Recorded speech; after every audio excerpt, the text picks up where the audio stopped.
پدر جان امروز زادروز داری، به تو زادروزت رو قید میکنیم.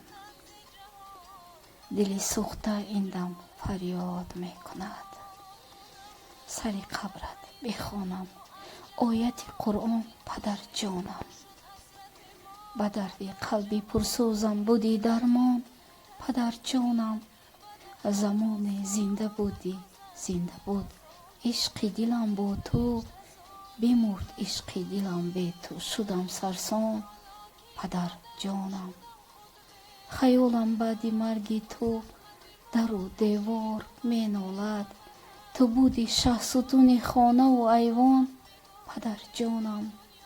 زی حرف تو برون نرفته بود شهرت یافتم، نصیحتگر و پیوندان پدر جانم. کجای قبلگاهی من شدم پزمان دیدارت، بیمان در قلب من درد و غم و ارمان پدر جانم. جای که جنت جاویدان باشد پدر جانم.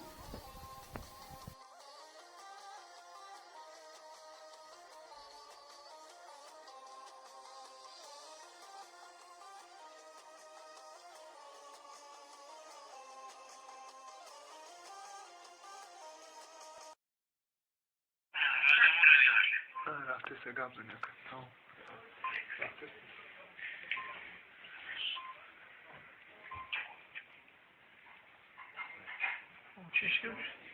خلیفه؟ کت دیگه اصلا تلفن میکنه ده دار تلفن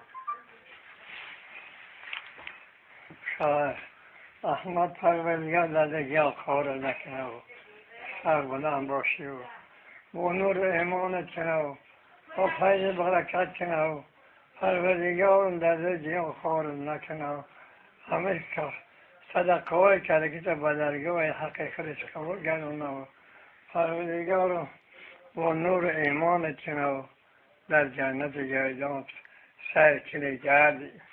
الله اکبر. نه بگو. نه بلند نیست. بلند نه.